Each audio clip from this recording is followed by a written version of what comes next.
people involved in public access cable television, which is a unique kind of multimedia experience in the country that we're trying to get support for. I want to make one thing just before I introduce our guest.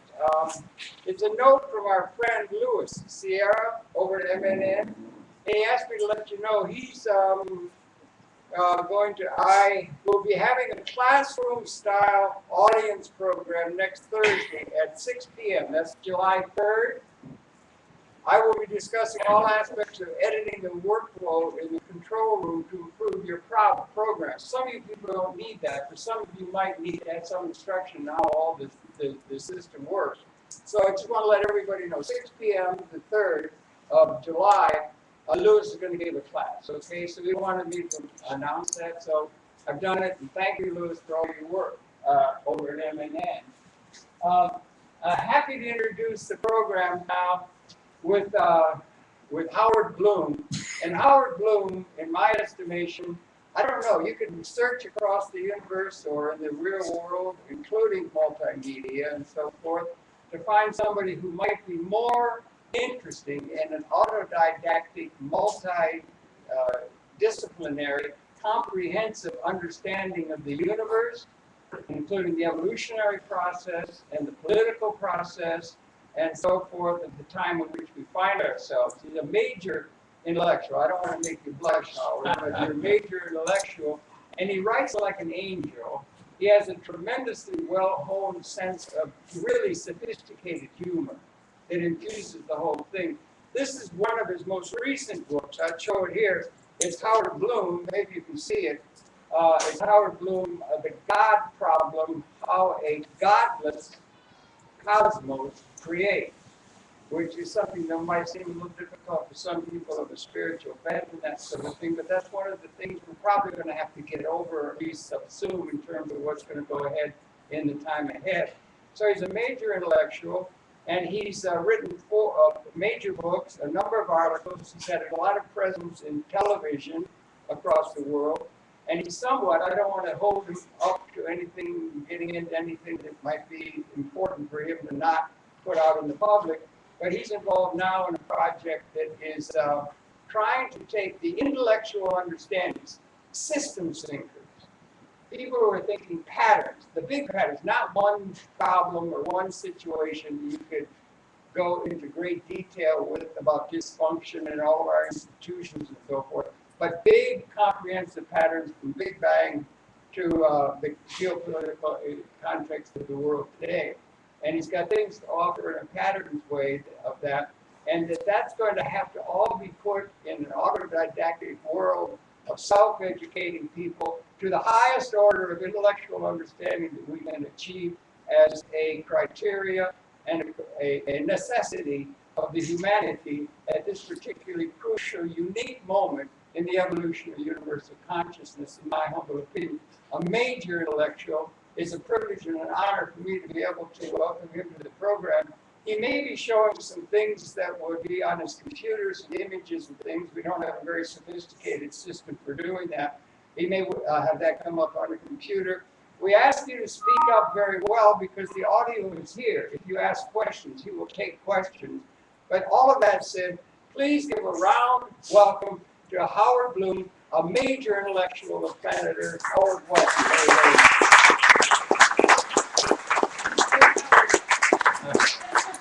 Well, thanks for coming. This may be the most disorganized talk that I've ever given because we only arrived at the subject matter a few minutes before coming on stage. But here's the deal. I want to put you in my position right now. How many of you have seen The Ascent of Man by Jacob Bronowski? A long time ago. Yeah, a long time ago. Okay, a fair number of people have seen it. Jane, you haven't seen it. Maxine, you haven't seen it. Oh, you missed something.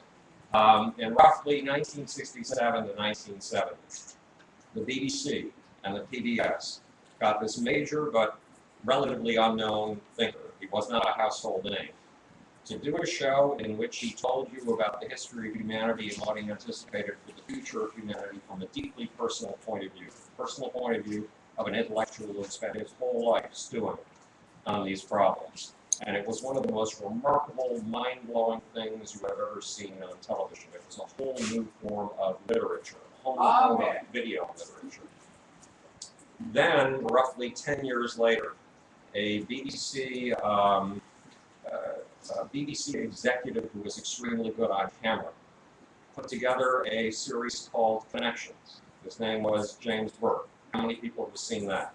Yeah. Okay. I haven't Okay. seen that, but I have.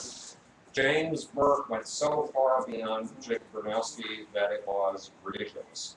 James Burke has probably established the only form of literature that I know of, and again, it's video literature, where if you see just a single episode of James Burke's Connections, you never see the world around you in the same old way again. Never.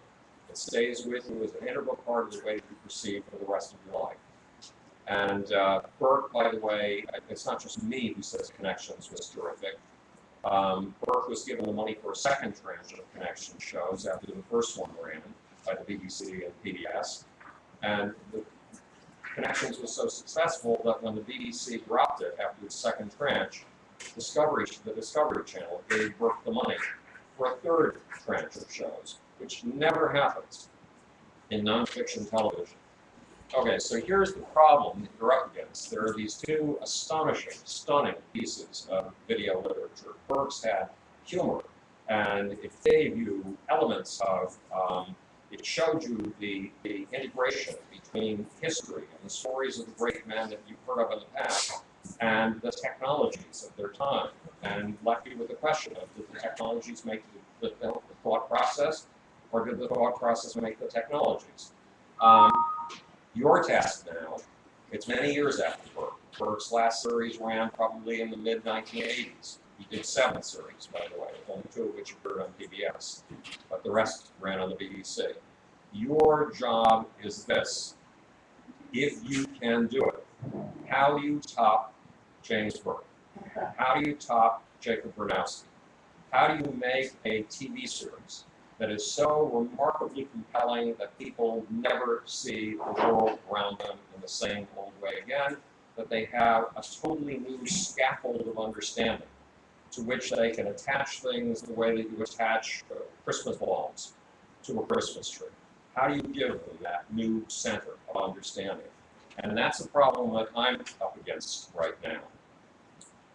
For a long time, I've wanted to do a TV series that went beyond Burke, and that went beyond Bronowski. And the big question I'm asking you is, how the hell do you do it? I was told, I was brought, my TV, I have a TV rep, and my TV rep is very good. He's a part of the community that programs PBS and the History Channel and the Science Channel and a bunch of others. So he has sat me down for face-to-face meetings with the president of the Discovery Channel, the head of the History Channel, 2 hours after he'd been made head of the Science Channel, rather. 2 hours after he was made head of the Science Channel, with the senior vice president of programming for the History Channel. He's produced some major meetings. But he called me in for a dinner 2 or 3 months ago. And we sat down, he ate, I drank a glass of water. I usually talk at dinner. I find it much more satisfying than eating. And he said, you're dead in the water at PBS. It's all over at PBS. PBS has assigned an executive, a development executive to you. The fact is that Neil deGrasse Tyson's Cosmos has just come out. Cosmos is a PBS property. It's a PBS franchise. And it's been stolen by Fox. And look at all the noise that has been made around it. This is embarrassing for PBS. It has to recover its franchise. It is not going to recover it with Howard Bloom, who is scarcely known, who's on the furthest fringes of fame. It needs a superstar. And you are not a superstar. You don't have that degree of fame, so it's time to forget about your television aspirations. So I stewed about that. You have to, it's strange how you have to process these things. You don't let your head process these things. You wait for your gut to come to a conclusion. And usually your gut is right about these things. So it's important not to start doing too much thinking until after your gut has spoken. And the question I was asking my gut is, okay, you're 71 years old. Bronowski was in his 60s when he made his TV series, and his TV series killed him. Killed him? Yes. killed him. The effort of making the TV series burned him out. It's the end of his life, yeah. And you don't want to run into that kind of problem. However, aging is a whole different matter these days. 70 is the new 50. So, do you want to just dedicate your life to putting out your books? After all, you've got more books in your computer than you can possibly churn out in a lifetime. Maybe more than you can turn out in 2 or 3 lifetimes. Do you want to just do that? Or do you want to give up on a goal you've had for 30 to 40 years? And the gut answers, 48 hours later, you do not want to give up on what you've been after for 30 or 40 years simply because you have been told. So there's no God, but there is a God. What's that? There's no God, but there is a God. Yes, there's no God, but there is a God. Good line. Yes, right. In general, they sound the same. I like that. Okay, so, and you sometimes do your best work when you are pissed off. So I sat down, and one of the things I learned in 4 years of going through the offices of all these major executives, many of them we've met with 2 or 3 times, not just once, was I came up with all kinds of titles, and I think I'm a reasonably bright guy, right? So I would think that one of these titles would catch their fancy. None of them did. But I have a title for my own body of work in my own computer, what I've been working on since I was 10 years old. And it's a little table of contents to the body of my work. And the last time I counted, it was 7,800 chapters long. It's all organized. And these are real batches of material, these chapters. They are not just empty titles. And it's called, for my private use only, the grand unified theory of everything in the universe, including the human soul. Once upon a time, it was the grand unified theory of human behavior. And then it kept spreading as I started to encompass one new field after another: cosmology, paleontology, chemistry, physics, biology, the evolution of culture, history, psychology, and even futurology. So I took that title and I wrote a proposal for a TV series called The Grand Unified Theory of Everything in the Universe, including the human soul. And I bypassed my TV rep, even though he's extremely good to me. And I didn't think I knew anybody in television. I didn't think I knew anybody in film, even though I've been involved in film since 1973, when Frank LeBlanc, the president of Paramount Pictures, kidnapped me into the film industry. And I was accidentally involved with the rebirth of a film company that hadn't been able to put out a successful film for something like 20 years, but whose founder had a policy of never hiring Jews. And the company became, this film company that was failing, became so desperate that despite this legacy of a policy of never hiring Jews, hired 2 Jews. No, Jesus. And they changed the nature of the films coming out of this film company completely. Their names were Katzenberg, and I forget the other one, and the company was Disney. And I was accidentally involved in that, in the first 3 films they made. So I've been around film, but your brain is very strange. And when you sit down and start work, your brain says, I don't know anybody in film. I don't know anybody in television. But I looked at once upon a time on my desk, I had 7 Rolodexes. That was in the early 1980s, the late 1970s. Well, in 1983, that was replaced by computers. And now I have a 2,400-page contact file. And I looked in the contact file under TV and under film and discovered I was dead wrong.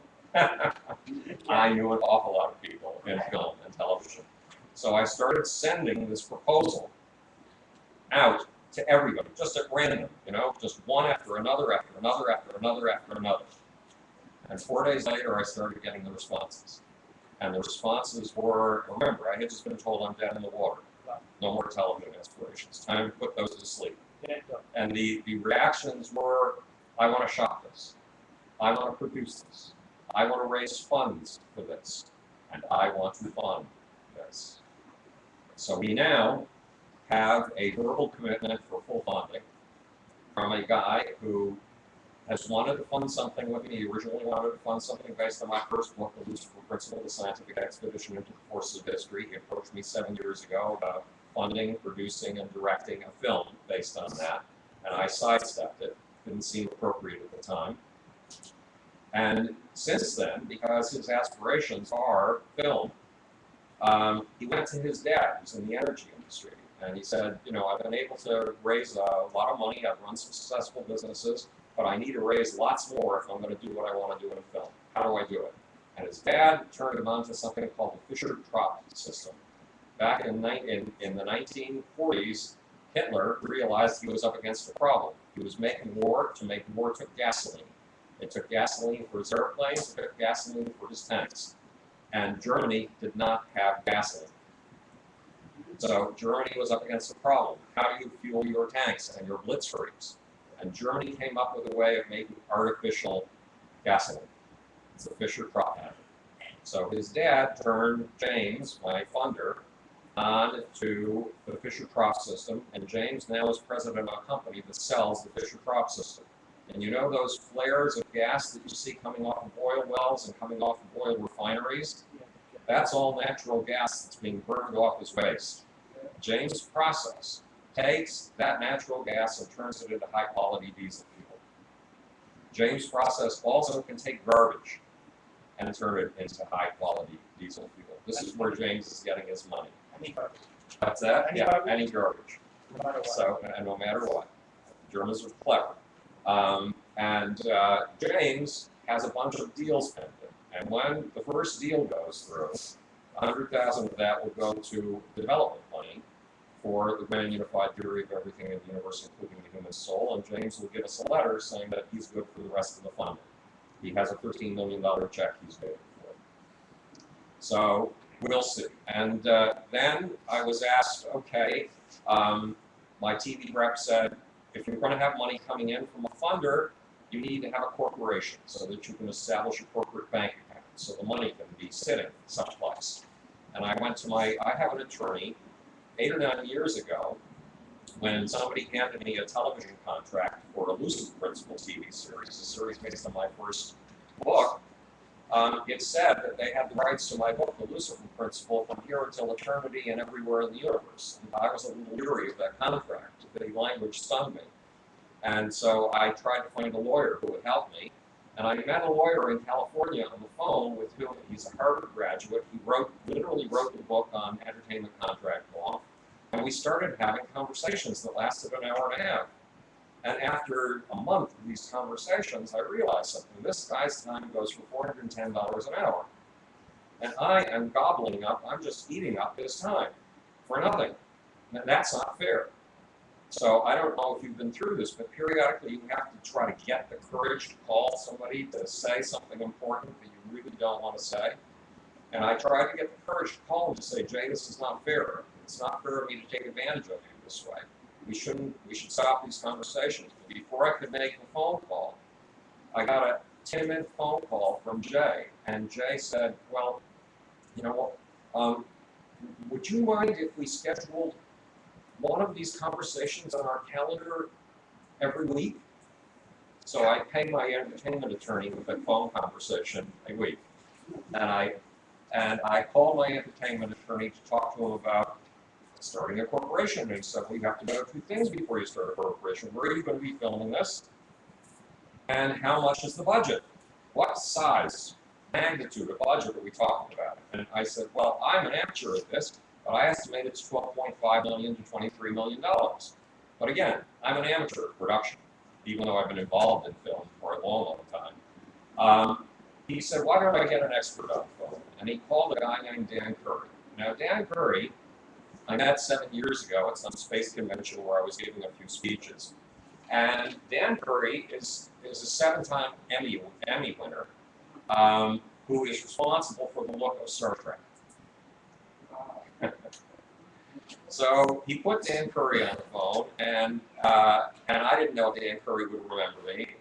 Dan Curry not only remembered me, he basically, okay, this is embarrassing, and I should not say this in public, but what essentially Dan Curry said was, I want to be involved in this because Jay tells me that you're one of the greatest thinkers on planet Earth today, and I want to be involved with you because of the quality of your thought. Which is a very stunning thing to hear from somebody you've only met once. He wasn't kidding.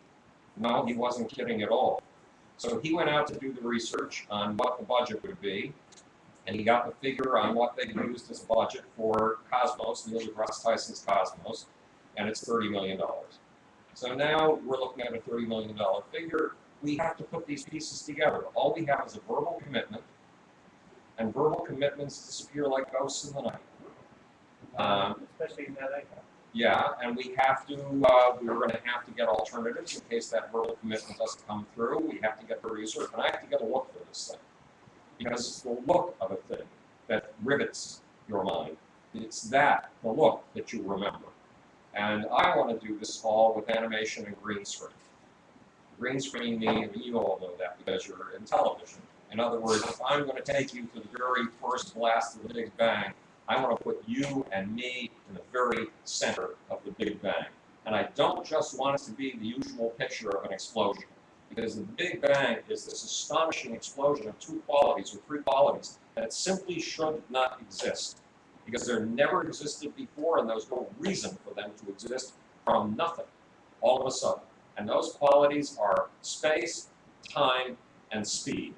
And I want to put you in the middle of a sheet that's like a handkerchief that a giant sneezed into that all of a sudden took off and expanded at a speed utterly beyond belief. You need to be in the middle of that.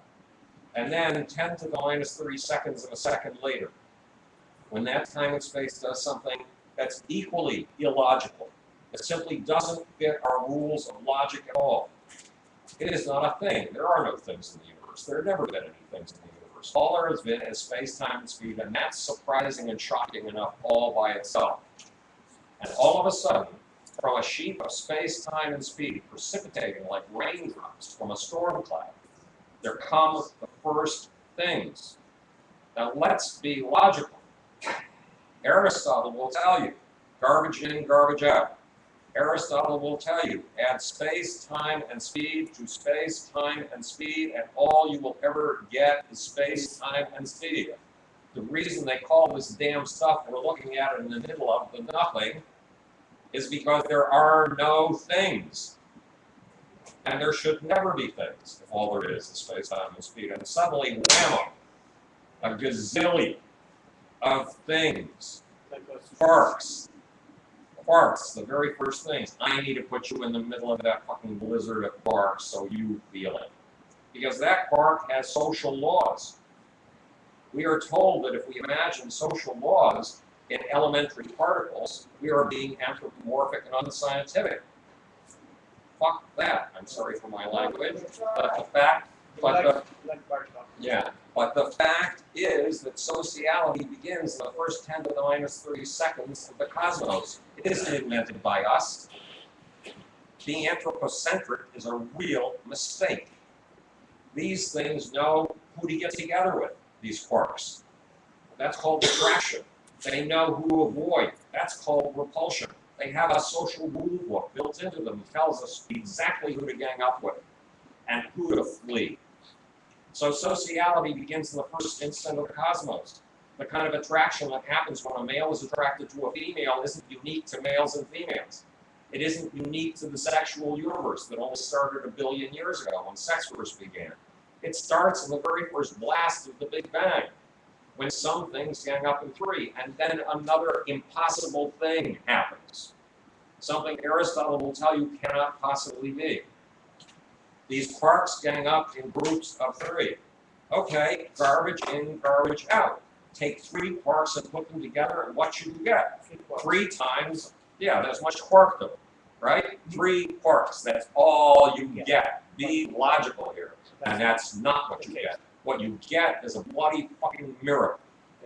You get one group of 3 turns into protons. That's a quality the universe has never known before, because the universe has scarcely known anything before, except space, time, and speed.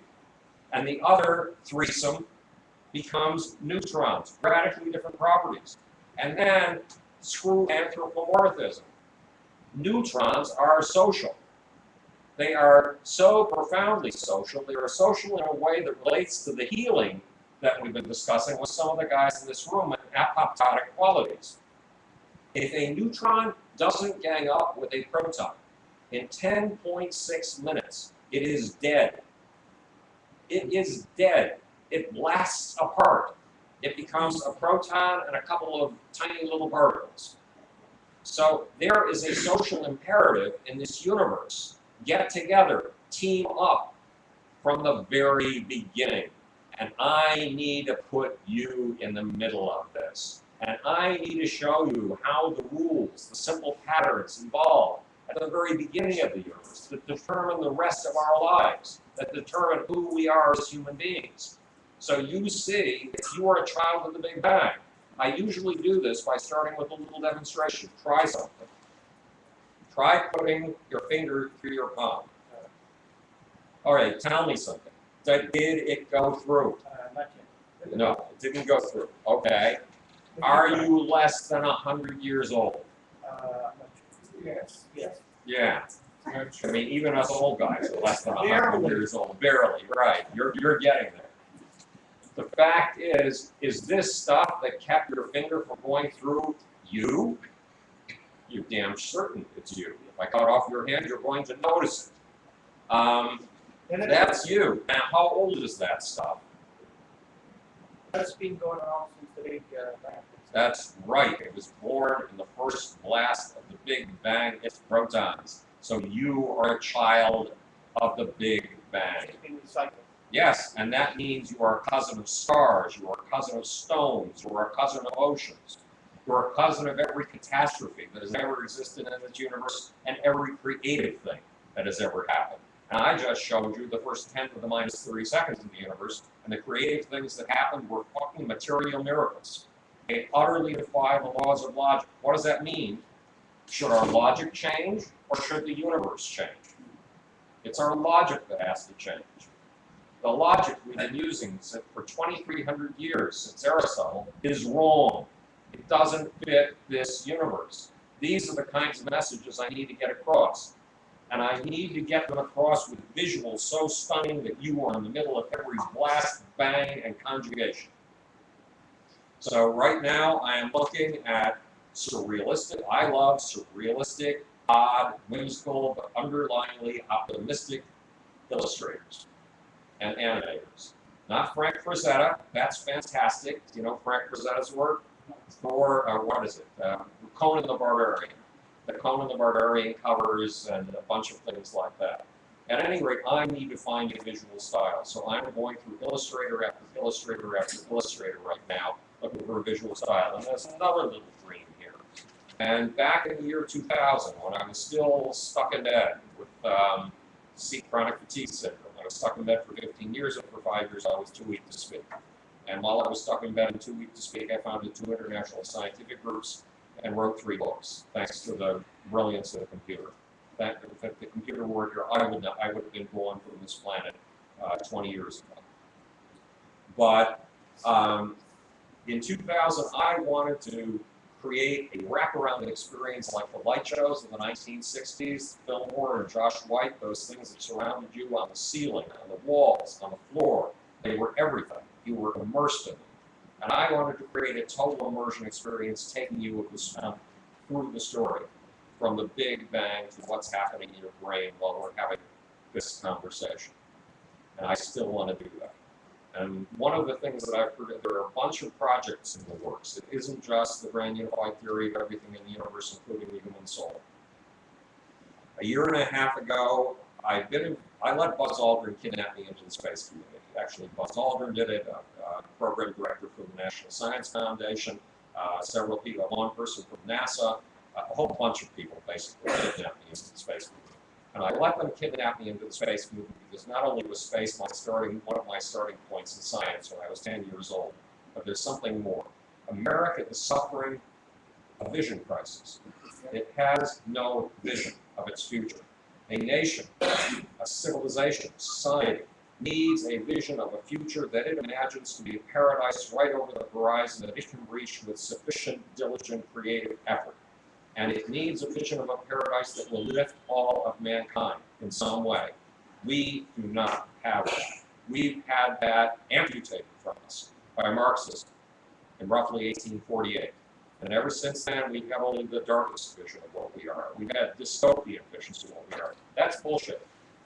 these dystopian visions. Because the fact is that every idealistic system in the history of humanity has promised to lift the poor and the oppressed.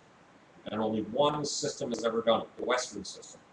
If you'd been born in the West in 1850, you would have had a life expectancy of 38.5 years. If you'd been born in the West in 2000, you would have a life expectancy of 78.5 years. That's more than double the lifespan. That's an extra 40 years. That's a bloody material miracle. No other civilization has ever pulled that off.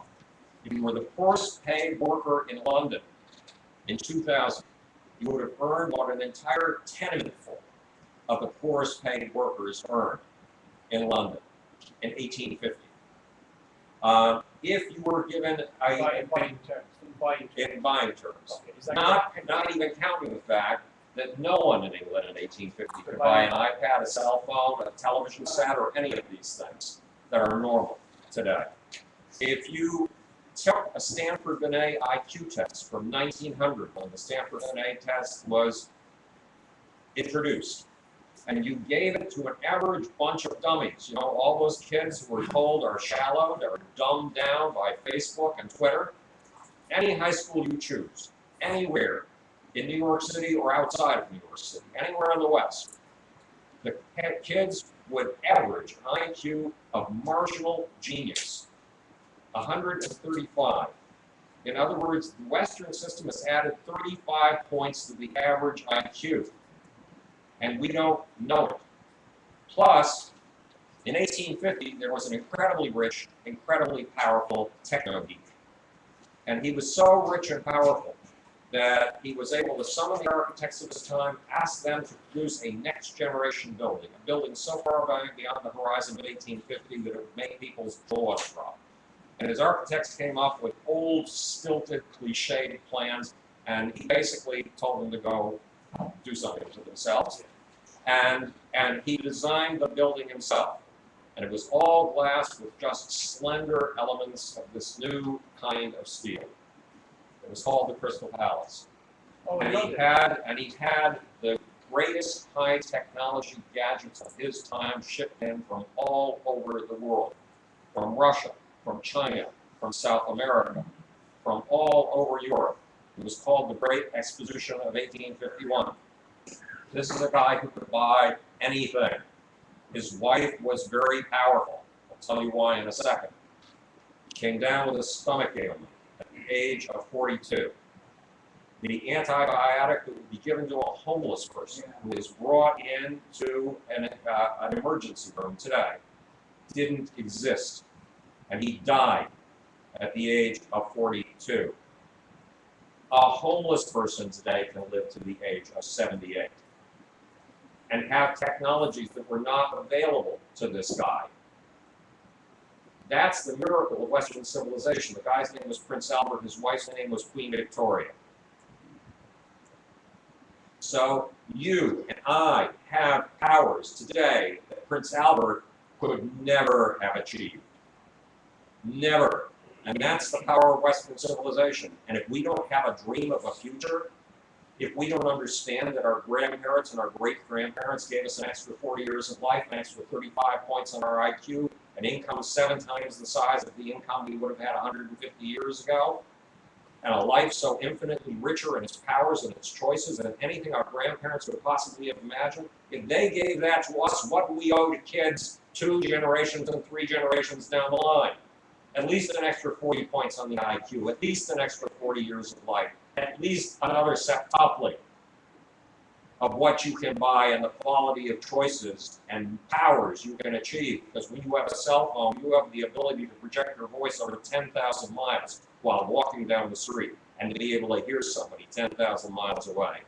We owe things that make these things I'm talking about, the iPad, the cell phone, look shabby. That's what we owe to generations yet to come. And if we don't see it, we are cheating our children, our grandchildren, our grandchildren's grandchildren, and we cannot do that. And to achieve that, we need a vision.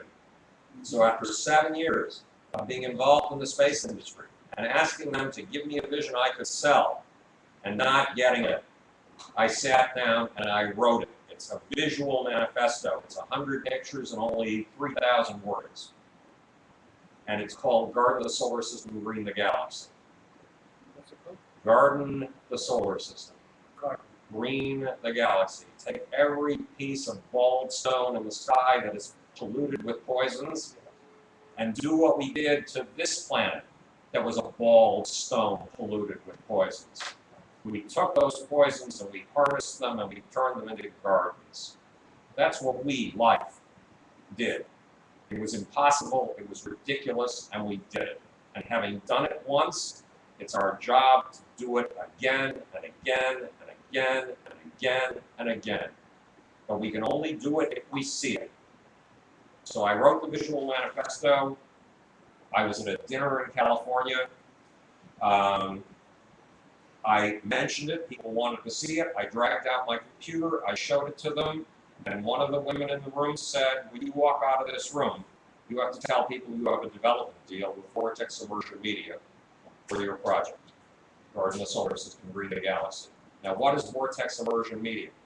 Let's see if this relates to the dream of doing a Josh White total wraparound vision of everything from the Big Bang to what's going on in your brain today. Vortex Immersion Media is one of the leading companies in 360-degree video dome experiences. And they want to turn this into a video dome experience and into an IMAX movie. However, we need development money for that. So that's one of a bunch of projects. Meantime, Geo over there had this bizarre idea of doing a sort of John Cage-like project. You know, John Cage would play the note E for 4 days straight at Avery Fisher Hall or something of the sort, and it was considered an art event. Okay, Geo, with his lunacy, wanted to do a 24-hour experiential experimental film with nothing but me talking. And now Geo is up against a problem. He has something like 72 hours, is that correct? So far, and he's still going, and he doesn't want to cut. You're still going. And I'm still going, yeah. You take that for granted. Yeah, so he doesn't want to edit. So we'll see what happens with that. And what else is happening right now? Geo, there's a bunch of projects. And a filmmaker and TV person named Michael Canzaniero saw me performing in front of an audience like this, but it was for a TV show, for Daniel Pinchback's TV show. Daniel put me in 3 episodes of his new TV show on the Gaian network. And Michael was stunned because the audience was really amazing that day. It was the audience that made the event. Audiences feed you energy. And if they feed you enough energy, you go into a transcendent state. And bizarre things happen. It was one of those days. So Michael made a commitment last week to start shooting he doesn't know what form the TV thing will take, but he's going to start shooting in July. And Amber's idea is to take all of these projects and put them together and basically make a Bloom Big Bang, a Bloom Blitz, a Bloom you see Bloom absolutely everywhere, and that's what you need to do. You know that from publicity, in order to make something, to drive something home. To give you an example, Neil deGrasse Tyson's Cosmos was unveiled in 10 different venues simultaneously. It was on the Fox network, it was on National Geographic, and it was in 8 different modalities all at once. Now, Harold wanted me to talk to you about multimedia. Why do I want to draw you into an experience that totally surrounds you, that's on the floor, the walls, the ceiling? Why do I want to do that in addition to doing the grand narrative of the television series? Because I want you never to forget what you've seen. There are certain things in life you never forget, and they shape who you are for the rest of your life. And especially if you see them when you're 7 years old, or 10 years old, or 16 years old. And that's what I want to do. Bloody goddamn selfish, isn't it? I want to change the way you see, and I want to lift this society by its vision. So that's it, and it's multimedia as hell, and you need to reach into every media nook and cranny that you possibly can. And Harold wanted me to tell you something else. Okay, a little other bit of my personal story is that I started in science at the age of 10. No other kids wanted me. They didn't want to have anything to do with me whatsoever. So it was a lonely existence. And at the age of 10, I glommed on to 2 guys who seemed to want me, Galileo and Anton von Leeuwenhoek. And these first two laws of science that I learned from them at the age of 10. Law number one, the truth at any price, including the price of your life. If you think something is bone solid true, and saying it will get your life threatened, could get you decapitated, it's your job to say it all the harder. All the harder. Because your job is truth, period. And rule number two, look at things right under your nose as if you've never seen them before and then proceed from there. Look at things that you and everybody around you take for granted as if you've never seen them before and then proceed from there. Look for the hardest things to see, the things that you and other people take for granted. And then go under them, around them, turn them upside down, do anything you have to in order to get beyond them. Those are the first two rules of science. And at the age of 13, I realized these laws that I had learned as I spent 3 years of a 13-year life in microbiology and theoretical physics at that point. I created my first Boolean algebra machine, I designed my first computer, I had my first conversation, long one, with the head of the graduate physics department at the University of Buffalo, my hometown, arguing Big Bang versus steady state theories of the universe. All of this I'd done by the age of 12. And at the age of 13, I realized that the real mystery that science is not tackling are the forces of history, the mass passions that make history. When Adolf Hitler threw a torchlight parade in the 1930s in Germany, and 150,000 troops walked down the streets at 10 o'clock at night carrying torches, the people who stood on the sidewalks felt exalted. They had an ecstatic experience. Everybody, absolutely everybody, wants to feel a part of something bigger than his or herself. And that seldom happens. But Hitler was a master at creating experiences that made you feel a part of something much bigger than yourself. Ein Volk, ein people, one people. One people with its own unique experience and its own unique way of seeing the world and its own unique destiny in the world. Ein Reich, one state with its own destiny. And Ein Führer, one leader, who sums up all of that and carries you toward your destiny. Adolf Hitler was able to give you an exalted sense of being engaged, not engaged, but disappearing into something far bigger than yourself. If he was able to do it, then it's your job, as a kid who's been in microbiology and theoretical physics, to use your tools to do it too. Not just to do it, but to understand it. Not just to understand it from a rational and verbal point of view, but to understand it by experiencing it, and by being able to make others experience it. It was time, in other words, at the age of 13, I realized for science to go beyond rationality and enter the realm of passion, and especially the passion that's transcendent. And transcendent passions have everything to do with being engaged with other human beings, which is where the healing that some of the people in this room do comes in. So, you haven't finished yet. You haven't finished. No, I haven't finished. No, But, I haven't finished. oh, you haven't We're finished. getting there. So we're getting there. So. Okay, I'll get there as long as the show Right. up. So I go on Saudi television on a regular basis now, commenting on geopolitical affairs. I'm a Zionist atheist Jew. I go on Iranian television on a fairly regular basis, not as frequent. Again, discussing geopolitics. I go on 500 radio stations in North America, telling you what the big picture is. When ISIS, the Islamic State of Iraq and Syria, has got all of our attention focused on Iraq. I want you to be aware of that and simultaneously be aware of the latest moves in the Ukraine and the latest moves of China in the South China Sea so that you see the big picture. That's one of my jobs. And the job of the grand unified theory of everything in the universe, including the human soul, is this. People remember things when they see a story. A story is laying out, if you've ever been a writer, the writer starts with a vast chaos of facts and then lays those facts out on a timeline. And once you lay those out on a timeline, they become a story. And they fascinate us. And we don't tend to forget stories. So you can illustrate absolutely every abstract point with a story. You can drive your point home. Well, the universe, all that we've learned about it, all of the sciences that we've applied to it so far, is a story. And if you lay it out on a timeline, people will never forget it. It will be like that Christmas tree, on which you can hang the ornaments of every new fact that you find. and you will be able to remember things. How do I know? I've been prematurely senile since the age of 6, and it's a timeline that has saved me. When I was something like 8 years old, I wandered around my big Tudor house in Buffalo, New York, looking for the scissors. My mom always kept it in exactly the same place, a drawer of a big mahogany cabinet in the formal dining room. And I looked in the drawer, and I couldn't believe it. I couldn't find it. I looked in every room on the first floor, I still couldn't find it. Every room on the second floor, I still couldn't find it. Every room in the attic, and I still couldn't find it. I went back. Have you ever gotten so desperate to find something that you go back to the location where it should be, and you stare in the hope that if you stare hard enough, it will somehow materialize? Well, I was busy staring, hoping to make it materialize at that blank spot in the mahogany drawer in the cabinet, when I suddenly noticed something.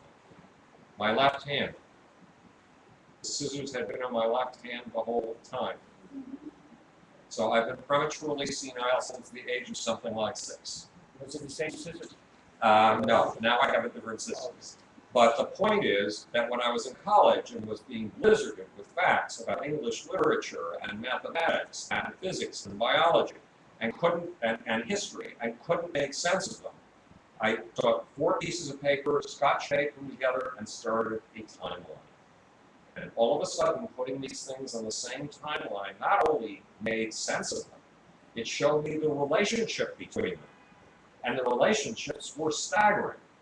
And after 2 years of this, the timeline entered here, and it's been in here ever since. So some people on Coast to Coast, the highest rated overnight talk show in North America, which I've done 83 times, 83 times. they call me the human computer. They think I've got a memory. No, I don't have a memory. I have a timeline. So I want to tell you the story of this universe from the Big Bang to what's going on in your brain today, so it gives you a timeline that allows you, for the rest of your life, to slot things in and see their relationships. That's all I want to do. So that's basically it. That's pretty good. Pretty good, Howard. It's a little hot. Yeah, go Yeah, ahead. I'm just wondering, if you take all that stuff and put it into the human dimension, we're part of this evolutionary process, and we have the unique capability to extend consciousness and make the world other than in the ego-like sense of the way most creatures encounter the environment. We've talked a number of times, 99.9% of all species that have ever existed have gone extinct. Right. We've now reached a period where that extension consciousness in a world of realpolitik, ruled by whoever had the biggest club to set up political legitimacy, still rules in terms of the way the political legitimacy, economic theorizing, and so forth are. The weapons have become, I wonder if you studied it, the weapons that exist now, Trident fleet alone, I believe, the weapons that exist are capable, if they're unleashed in a spasm of hatred, can wipe out the entire Homo sapiens species. I wonder if you think that's still operative. When did it become operative where we were protected in our innocence historically until just now? And then on the other side, where do we go with these trillion involvements of more and more ability to deal with the material world if we are at the point where we may be transcending material scarcity on an ontologic sense for the whole of the human society and the ecology, which we haven't gotten a chance to mention, some of the lesser elements, and are we at a point of transcending material scarcity or not as an adverse side to the destructive scenario that looms right now as we talk? Well, as long as there is... And what do you think about those two things? Maybe we'll be coming to the end of the Homo sapiens species and coming into a new relationship in the cosmos synergistically, resonatingly, more than the sum of the parts of a liberated humanity rather than enslaved one, which has been the lot of most human beings throughout all of human history. Just to bring it into geopolitical reality. Okay, well, first of all, I think that Western civilization is a spirit of the advancement toward a new form of consciousness. We don't realize it, but the kind of consciousness that we have in an age of Facebook and Google is radically different than the kind of consciousness that we had 20 years ago before those things existed. People like you and me are we don't really have to worry about losing our memory to the same extent that we would have 20 years ago. Because we can always just whip out our smartphone and Google something.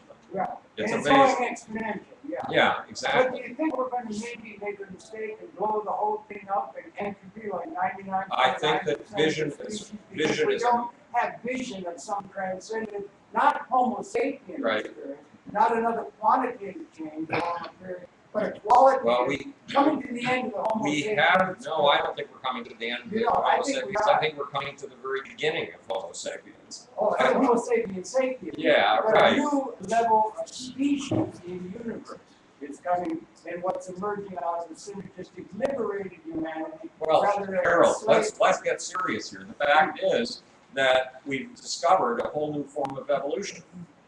Humans have discovered a whole new form of evolution. It's the evolution of ideas, the evolution of concepts, and the evolution of technologies. Now, we didn't invent technologies. Right. Once upon a time, some single-celled beasts found a way of taking something utterly insubstantial, Yeah. totally insubstantial, and turning it into a tool of matter and energy. They did it by snagging something that was a poison, radiation. Yeah. They snagged photons.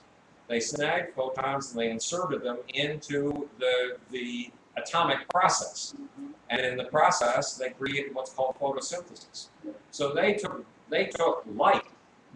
That's not even anything substantial. You can't bang on it the way you can bang on this. I'm putting my hand through light right now. Yeah. It goes totally through. They took light and they harnessed it to make what we call greenery, what we call nature. Yeah. That's an astonishing technological achievement. Go evolutionary process. Yeah, and all of biology is an astonishing technological Thank you. process. Yeah. It's just we have learned to invent technologies at a speed that only bacteria have ever come close to. And it's all going exponential now. We don't have an economic theory that can deal with a liberated order. It's always been on steady, a closed system. For one to win. Well, let me tell you something here. Zero-sum, all We that. have to not destroy, we have to put in their place these dystopian ideas. Because we have become so obsessed with dystopian ideas, Yeah. it's like an episode out of Kung Fu. Remember the TV show Kung Fu? Yeah. Okay, one of the lessons in Kung Fu, the master says to the young grasshopper, see that plank across a pond? Yeah. Now look deep into that pond, what do you see? And grasshopper says, I see alligators. And the master says, yes, and they haven't been fed for a long time. Now I want you to walk across that plank, across the pond. And grasshopper gets halfway across and falls in. And it turns out that these weren't alligators, they were pieces of fabric on which alligators had been printed in order to fool him. And the master has a simple lesson from this. You kept your eyes on the alligators. Because you kept your eyes on them, you fell into them. If you had kept your eyes on your destination, on the other side of the pond, you would never have fallen in. Well, we have been keeping our eyes on atomic annihilation, on this bizarre idea of scarcity, and I'll tell you why it's bizarre in a second. Has been ruling until just yesterday. No, scarcity, the opposite has been happening, but I'll explain that in a second. Okay. And because we have been keeping our eyes on nothing but the negative, we were taught to do this by Karl Marx. We have been in danger of destroying all the miracles that we have made because we don't see them. Remember the second law of science. Look at things right under your nose as if you have never seen them before. One simple fact about scarcity. For every ounce of biological matter on this planet, for every ounce that's been recruited into the project of life, there are 120 million ounces of dead stuff waiting to be kidnapped, seduced, and recruited into the life process. That is not scarcity. Life proceeds with us or without us through a quality of creativity. In us, that quality is called imagination. We are not suffering a lack of material things. We are suffering a lack of imagination. And when you look up, you begin to have imagination. And I want us to look up. Leadership does not have that. They do not have an operating manual for spaceship or worthy. It isn't spaceship. It's a false concept. That is a false concept. That's what Einstein meant, in your opinion, when he said imagination is more important than intellect. He said intuition is the master and reason is the servant. We make the mistake of worshiping the servant and rejecting the master. That's what he said. Yeah. And it's one of my favorite quotes.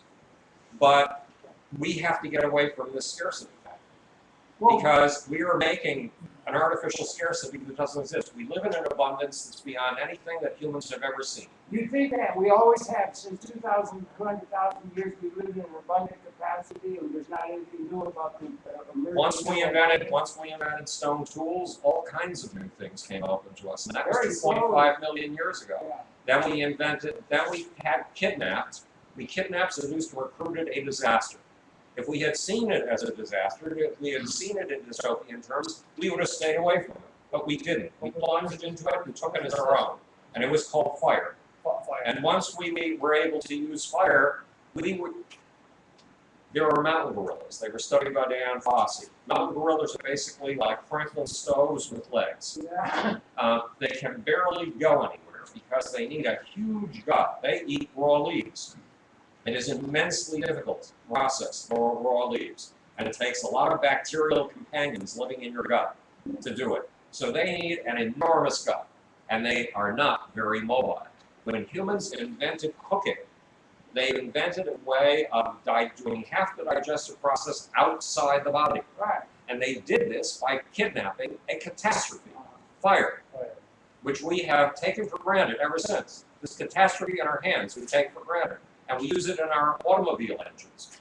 We use it in our furnaces to heat our homes. We use it in our stoves. We use it all over the place. It's a catastrophe. What does that tell you about the human power to harness catastrophe?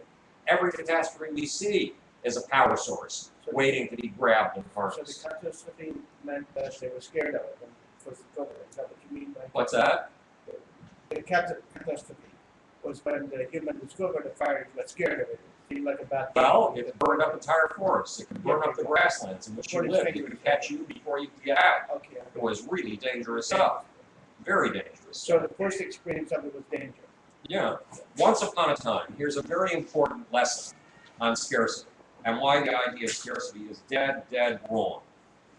For the first 2 billion years of life, cyanobacteria, the bacteria that invented photosynthesis, invented the process of kidnapping photons and putting them into a material process, they took as many of the poisons. This was a poison pill of a planet. It was a disaster. The whole place was a disaster from the beginning. When the planet first formed, it formed from collisions. It formed from the Great Gravity Crusades, the era of gravity balls going up against each other, the larger one, and it swallowed the smaller one whole. It was an era of collisions and catastrophe. When the planet first formed from these collisions, it was swiveling at the rate of once every 6 hours. That meant for 3 hours it was in this blast of poisonous stuff called radiation. And then for 3 hours it was in an equal blast of an equally poisonous stuff called darkness. It was a planet of climate change, a catastrophic climate change. The temperature went up 88 degrees every 3 hours and then went down 88 degrees again. Imagine surviving in this atmosphere. And it was filled with poisons, sulfur, chloride, chlorine. There was no oxygen at that point. And there was no oxygen, right. And yet, what life did is it took every one of these poisons and it harnessed them. It turned them into a spoke or a piston, a machinery of life. And it proceeded to turn poisons into food. And it ate its way. It started, there was less than a fingernail of life in the beginning, 3.85 billion years ago. And life was up against an enormous challenge. This is a planet of constant catastrophe. There have been 142 mass extinctions on this planet. So life's job was to expand into as many niches as possible, to kidnap, seduce, and recruit as much dead stuff into the project of life as possible before the next major calamity, so it could outlive the next major catastrophe. And that's been life's mandate from the very beginning. So life took the poisons of this planet and turned them into food stuff, turned them into buffet trays. It's like a phoenix idea. Sort of, because here's what happened. Life could not digest everything.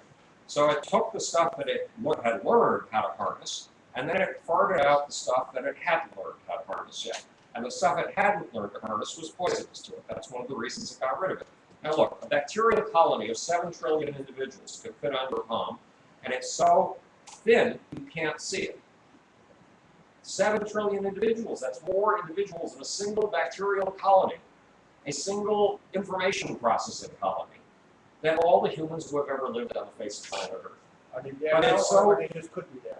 But no, it could be. I mean, it's not there now, but that's where it would fit. Okay, that's So bacteria, in other words, are so small. What difference is a little fart in a giant atmosphere of a giant planet going to make?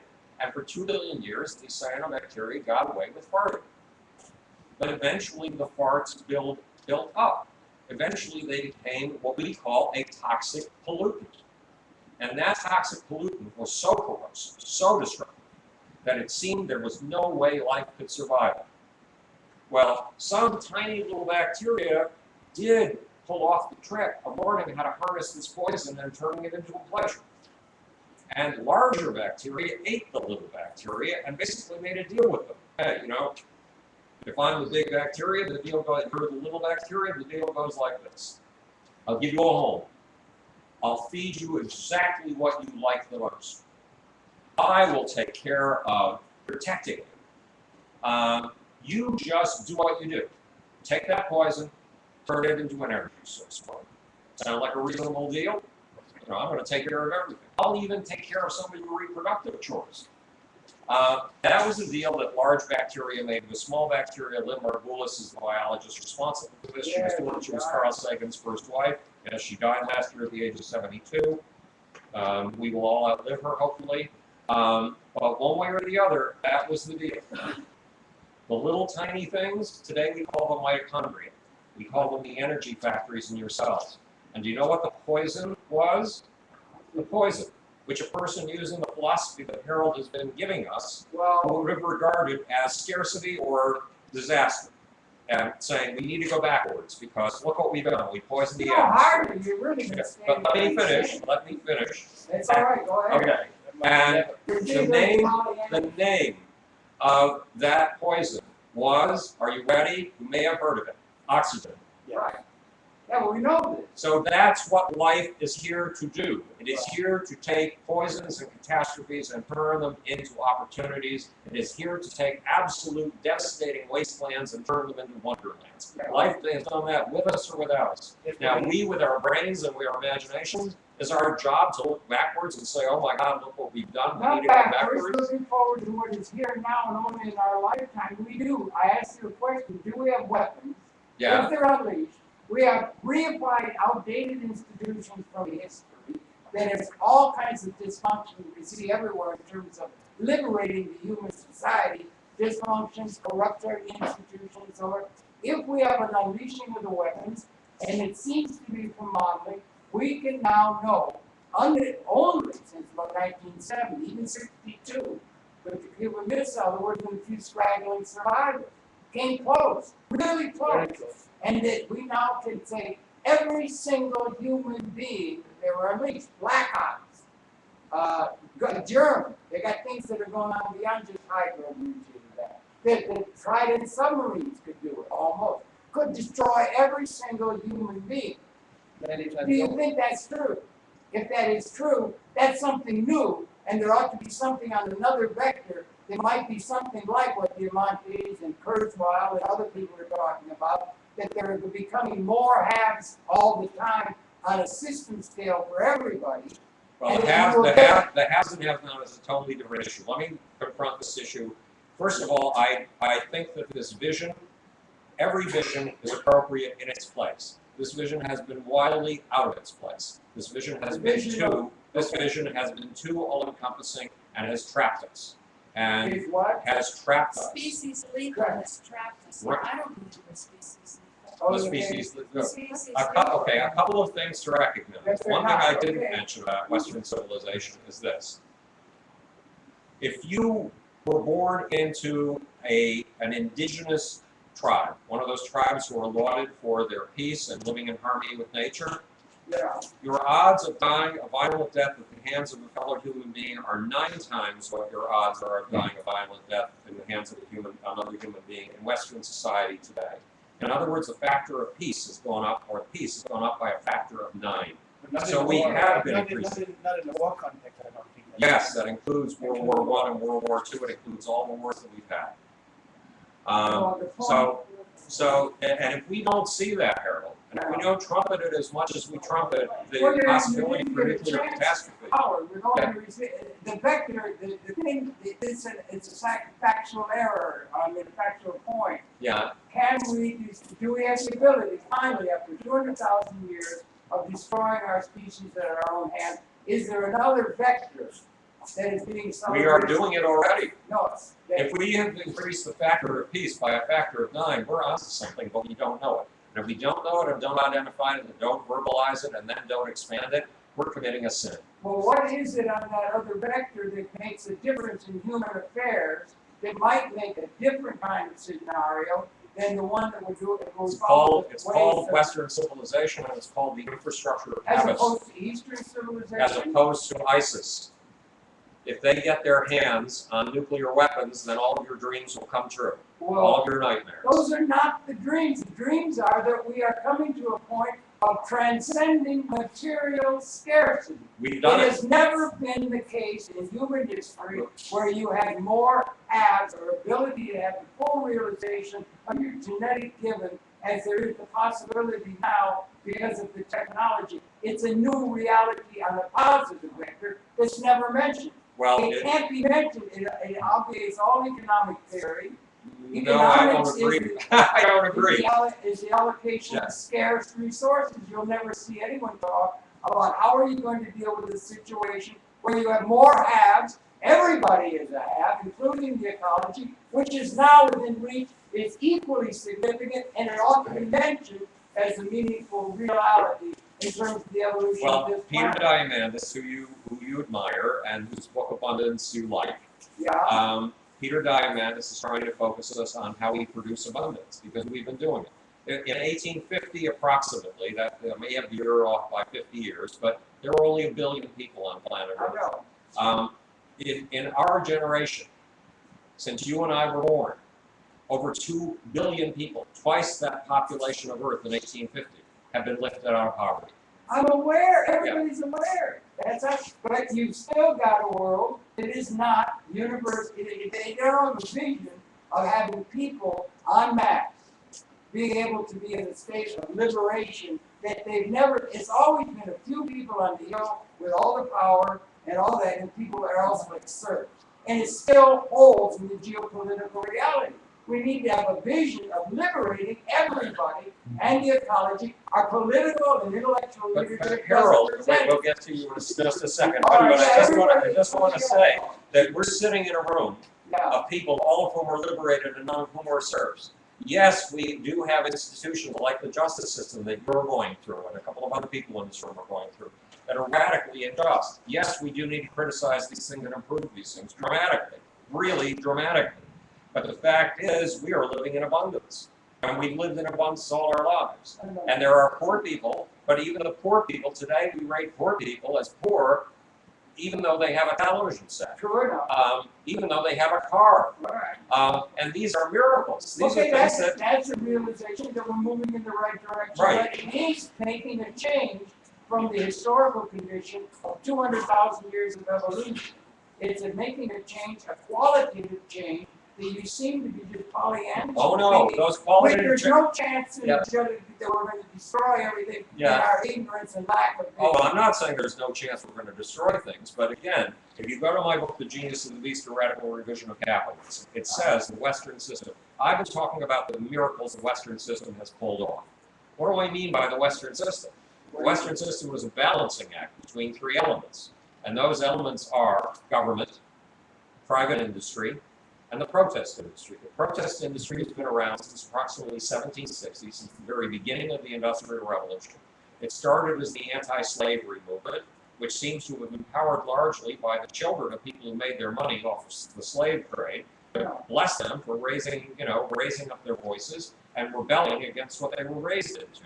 And that protest movement was so successful that by 1808, a mere 48 years after the movement was started, slavery was outlawed in England. So the protest movement then went on to become an anti-war movement. In 1848, Henry David Thoreau did not agree with the totally unjust war we were waging with Mexico, a totally unjust war. Now look, it won us from Mexico, Colorado, Utah, Nevada, and California. So we owe a great deal to that war. But the fact, and those territories would have been possibly wastelands if we hadn't taken them. But you have no right still to beat up on other people. And Henry David Thoreau saw that clearly, refused to pay his taxes, and he wrote a book about it, and was later titled on civil disobedience. Another step in the protest industry. And They're not happy about it. no, they're still not happy about it. In the They say 1890s, they don't have to- in the 1890s, there was a worldwide anti-imperialism movement. And that movement was so successful that Britain was divested of its empire, not just because of that movement, because of 2 world wars by the 1940s. So the protest industry has been a vital part of what makes the system tick. Why? Because it gives the system self-correcting powers. Well, all right, and- that's history. And private industry gives it its creative powers. Where is the protest movement now? All the hippies seem to be like Well, trying to do that. Harold has just summed up many of the arguments of the current protest industry. Right now, Greenpeace is such an enormous and well-established movement that my brother's son is trying to make a decision. He's bought a house. He has a 6-month-old or an 8-month-old baby. He's been a high-placed community organizer in Greenpeace for the last 15 years or something like that. Now he's being wooed by our former mayor's anti-gun organization. And he has to make up his mind. Where is he going to make the most money, and where is he going to have the most free time for his baby and his wife? But this shows you how much money is going into a massive protest industry. It's big. It's huge. If you are like me, you get Truth Out mailings every single day. That's George Soros money. The protest industry is very active. Roots, whatever it's called, .com, is very active in sending out things. Common Dreams is very active in sending. The protest industry is so alive in your email box that it's ridiculous, and we need them. I disagree with 50% of what they have to say. I disagree with the deep gloom of their attitude. I disagree with them I disagree with their blindness about the creative possibilities and the actual achievements of the Western system, because they would destroy it if they had a chance. Why do you, But they're necessary. why do you, go ahead, yeah, somebody else. Yeah, I think you and Harold don't disagree on the productive capacities of humanity. Right. In that sense, we have succeeded, and I agree Right. with you that those that make over gloomy statements about the state of the status of the humanity really neglect that. But we are failing in the distribution side, and I don't think getting the distribution side right will kill any incentive. I'm also a physicist. We worked, 72 hours straight without any thought that we're going to make any money. Actually, we didn't make it. We didn't do it for the money. And the people down in Wall Street, they don't do it for the money either. They work. They get whipped. Like, where's the slave plantations? All these white-collar workers, and they do it for the love of it. They don't make anything. They're the most enslaved workers you will ever see in And history. computer app makers and computer Absolutely. geeks and get us all Absolutely. computer industry. So there is no reason to have still in place this like rent extracting distribution system where I have to sit and everybody's paying in my pockets because I hold like property titles from like 2 centuries ago. This is what Harold, I think, is trying to get at. This artificial, because it's this clan that wants to push this artificial scarcity, and all we have an overpopulation problem, where actually, the Malthusian paradigm has been falsified for the past 100 years. It's these people that create the artificial scarcity. Well, when it comes to the distribution problem, there are some of us who are on this planet to push existing ideas that they think are very valid. And there are some of us people on this planet who are perpetual outsiders and whose role is to see the things that become cliche that people are already pushing and see beyond them and try to see the things that nobody else sees. Right. And I fortunately am stuck in that job of trying to, if Harold is going to enunciate an idea, that idea is taken care of. If there's a movement to enunciate an idea, that idea is taken care of. In distribution, the 1%, that concept is really caught on. I mean, the book at number 5 on the bestseller list, the New York Times bestseller list today, is Piketty's book Yeah, on Yeah. capitalism, Right. and it's all about distribution. So I don't need to do that. I need to cover territory nobody is covering. That's my job. It's the Marxist Fair enough. story of distribution, which is wrong. Yes. But there's another distribution Well, story. one of which is Marx's that- big mistakes was Marx said that the only thing of value Labor. in a good is labor. the labor And he- theory and of he values said- out of date, that's it's all right. based on that. And he said that if you go out and buy a book by Dostoevsky, the work that the pulp makers have made to make the paper, that's valuable. The work that the ink makers have made, that's valuable. The work that the binders have made, that's valuable. But there is no value whatsoever to Dostoevsky. There's no value whatsoever to the work that this is straight out of Marx. And when one of my Marxist friends said, "You're wrong. I'm a Marxist scholar. I know you're wrong." I said, "Okay, cite me the evidence, I'll cite you mine." And I cited him my evidence, and he couldn't come back with evidence to refute it because it's exactly what Karl Marx said. But why did he say that? Because Marx was trying to reduce things entirely to material goods, and because his dad was a bourgeois, and he was a bourgeois, and he was rebelling against his dad and everything his dad stood for, he tried to demonize the bourgeoisie, even though in the Communist Manifesto of 1848, he has a whole page on how all the miracles of modern Western civilization have been created by the bourgeoisie, including the pyramids. That's what he says. I didn't say that. Pyramids. Yeah. He coined the term capitalism. Go ahead, I- Josh. I'm not buying exactly what you're saying. You're oversimplifying some very important things. Like you mentioned Greenpeace. Have you seen that film where so many people died and sacrificed to be part of the protest film, of the protest movement? So many people died. Where And you're looking at a lot of people who have made achievements because of the sacrifices of their ancestors. For instance, John Henry Clark, the famous psychologist, and his wife were the first two African American psychologists in America. And they gave credit to the millions of black slaves who slaved and died. And so much can happen. You can be hit by a meteor. We have a cancer pandemic. We have too much homelessness. And as Harold says, somebody can push the button.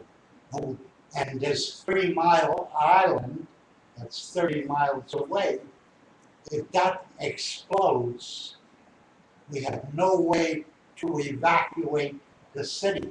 But according to Michio Kaku, the next storm, which is Tony, because they're alphabetical, we had Sandy. Sandy was not as powerful as the next storm is supposed to be. So both Gary Knoll and Michio Kaku said that during the next storm, Tony will be left with a boardwalk and buildings standing, but we won't have any food, we won't have any water, we won't have any transportation. And we were almost hit by a meteor a few months ago, just missed us scarcely. So I think not only is there too much optimism in what you're saying, but there is also quite a bit of arrogance in saying, okay, people in 1850 didn't have television, they didn't have cars. Have you ever spoken to poor people who have cars and televisions and asked them the sacrifices that they had to make to have cars and television? The federal government gave a lot of people here in New York, it cost them $20 for their television, not a month. The federal government gave them a, what do they call it, a transmitter, so that if they live in the right place, this little box that the federal government gave them for $20, and that's just one charge, they can have television. Or if you live near the Empire State Building, directly in line with the Empire State Building, you don't even need Time Warner. I have 5 friends who live in, who can see the Empire State Building. They don't need Time Warner. They get direct. So the people who have these televisions and these cars, they've made great sacrifices to get them. But they also have gotten where they are on the backs of their ancestors who were slaves, who starved to death, who died of disease. So the description that you're giving us is flawed and inaccurate Wait. and arrogant. That's my feeling. Okay, well, Can I love can I arrogance. say something? Go Can I say ahead. something? What's your name? Josh, Josh. I mean, I think to me, the way that I see it is that it feels like it's a perspective issue. That it's like going into macro and micro and macro and micro, and that there's many truths, right? So it seems like, you know, the optimism, I'm fully with the optimism and I'm fully with the skepticism. And they're both very, very real to me. And it's scary to me sometimes when I hear the optimism, because I think, does that mean that we're going to whitewash, that we're going to watch over the things that we need to change and evolve out of, right? So, but meanwhile, I think what I so adore about your perspective is that we're talking, have you heard about fecal transplants? oh, they're wonderful. Fecal transplants, okay? So it's sort of this whole, what I think what he's saying is that there's this fertility, it's a fertile world. Here you are, you feel like there's an arrogance, and it's a great, and again, it's a fertile world, right there, you bring up a problem, and it helps us to get to the next step, the grand unified conversion of these yeah, including the human soul of these diverse opinions. Right, well, I think you're very right. Hold And on a my, second, yeah. so here we are with, we've looked at shit for the most part as being something that, you know, when you're finished with going to the bathroom, you wash your hands and it's like disgusting and it's hideous. And meanwhile, it's curing people are having fecal transplants and it's curing, and so you think of things like sugar, which are so delicious and enticing and they're so bad for you, and you think of something like shit, which is so disgusting and yet so good for you, it turns out. And I think that to me is what the sort of, what he just sees, that in all of these so-called tragedies and things that have happened is also, it's thrust us into the next evolutionary place. And so there's the geopolitical, which is the more macro, and here with the very human problems that we have, and then there's this other thing that's also a real reality, which is that shit and big bangs and things are incredibly, you know, they're creation, the heart of creation. well, the real Yeah, I trick is, appreciate what you're saying, and I appreciate what you were saying. But yesterday at the Jewish Community Center, they had a celebration for all the women who survived breast cancer and vaginal cancer. Thousands of women came to 76th Street and Amsterdam Avenue to celebrate the fact that they survived. So what should they say to Howard? They should say, Howard survived. 100 years ago, we would have died and we would never have had breast they cancer. certainly should say I that, mean, Josh. They certainly should acknowledge the gifts that they've been given by society, because the fact is, the human brain is not what we think it is. The human brain is a prisoner in a very dark place that light never reaches, the human skull. But the fact is, the real human brain is the brain that integrates all of us. It's what's called the global brain in one of my books. And when you take one position and you dig into it, you drill into it very heavily with all your passions, and I take an opposite position and drill into all of my passions, and Harold takes another position and drills down into it, we are performing our role as neurons in a collective mind. And it's not just a collective mind of 7 billion human beings on the face of the planet now.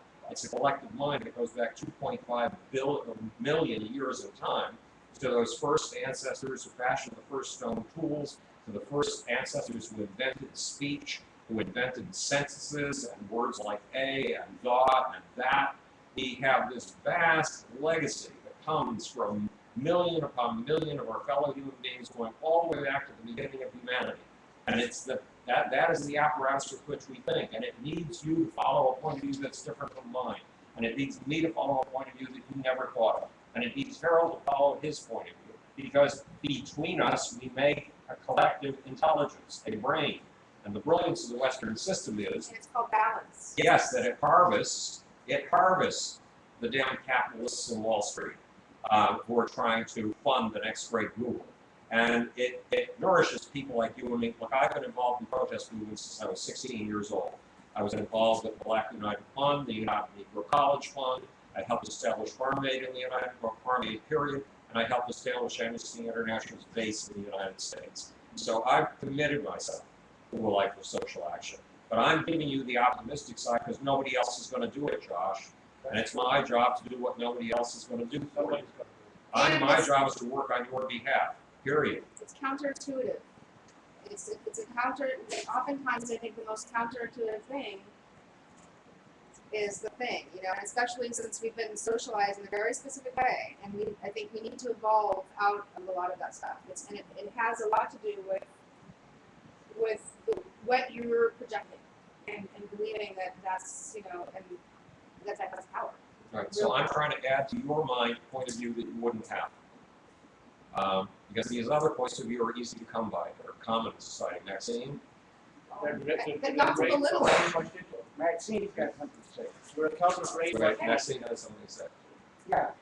I'm fascinated by what you're saying, but I don't have the facts to disagree, but I'm agreeing with what you're saying. But the question I have for you is that the Tyson's hospital, I want to know what you're thinking about it, because I was fascinated by what they did with this. When you said you want to do different things with TV series, and how different you're going to be with your animation and all that.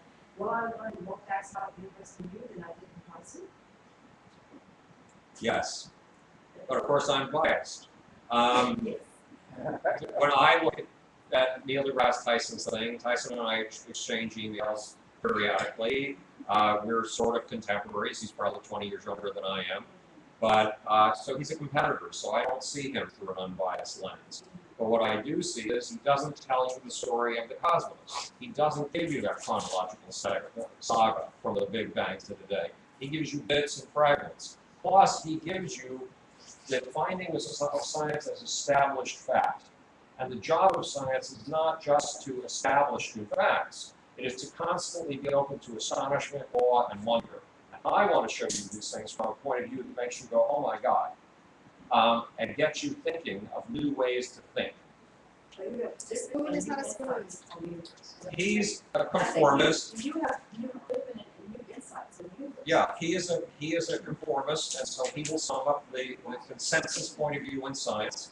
And I'm a perpetual outsider. Look, a month ago, I'm a perpetual outsider. I don't even have graduate degrees. I skipped out of grad school. I rejected 4 graduate school fellowships to go into something I knew nothing about, popular culture, to track the forces of history down to their lair. That's why I ended up working with Michael Jackson and Prince and Bob Marley and Bette Midler, AC/DC, Aerosmith, Kiss, Queen, Billy Joel, Paul Simon, Peter Gabriel, David Byrne, Billy Idol, Joan Jett. I mean, we go on forever. Run DMC, the whole rap movement. I helped start that. I helped fucking start that. You started the rap. And, well, I didn't start it. It's just a woman named Sylvia Robinson. Was an amazing, amazing person. When Sylvia, I don't know if you know who Sylvia is or was, she just died recently, but Sylvia Robinson grew up in an era when women were not allowed anywhere near the control room of the studio, period. And black women, it was even worse. And if you were black, you couldn't get funding from anybody in the record industry. You had to go to the mafia. Those are the bad old days. And when she was 16 years old, she wrote a song. She brought a band into the studio. She recorded the song. She produced the song. All this was forbidden for women, much less black women. And it was a hit. It was called Love is Strange. Have you ever heard that? Mickey and Sylvia. Yeah. And then Sylvia, when she was a middle-aged woman who didn't have beauty to sell anymore, she put out 2 albums and both of them went platinum. That's impossible. Absolutely impossible.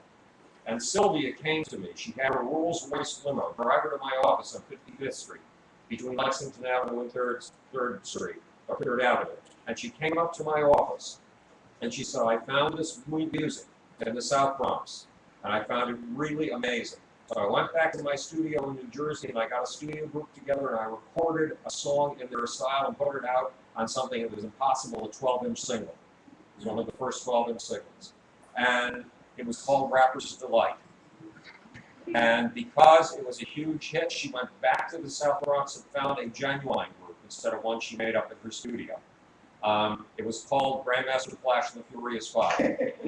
And she said, would you please work with this new musical form with me? Well, I adored what Sylvia had achieved. Talk about the powers of creative people with will and positivity. Sylvia was it. She was making impossible things happen all the time. I wanted to work with her. And I was told by a major executive in the record industry, look, Bloom, you worked very hard to establish a reputation in this business. This music is shit. You know it's shit. I know it's shit. It's going to last 6 months, and it's going to blow up. And when it blows up, you're going to end up with shit all over your face. Get out of it. But when somebody tells you something like that, that's one of those fuck you moments. That tells you what you really should be doing. Good, well, keep cracking. I just have to say a word here because I've heard the stream has got limitations. Yeah. Now, we want to keep going. Right. And we're going to record. We're going to keep recording on Right. the camera for the YouTube. But we have to, for reasons Barbara's told me that I can't understand, cyber or something. or Yeah. other, we have to stop the stream. So people who are watching on the screen anywhere in the world that might be happening to watch on it, Oh, they're watching. and then they're going to do that, but we're going to Steve, keep hi. and keep, yeah, and all of you out there, whoever it is. But anyway, I just wanted to make that note. So you can post, and so let's keep rapping. Okay. All right. The world is watching.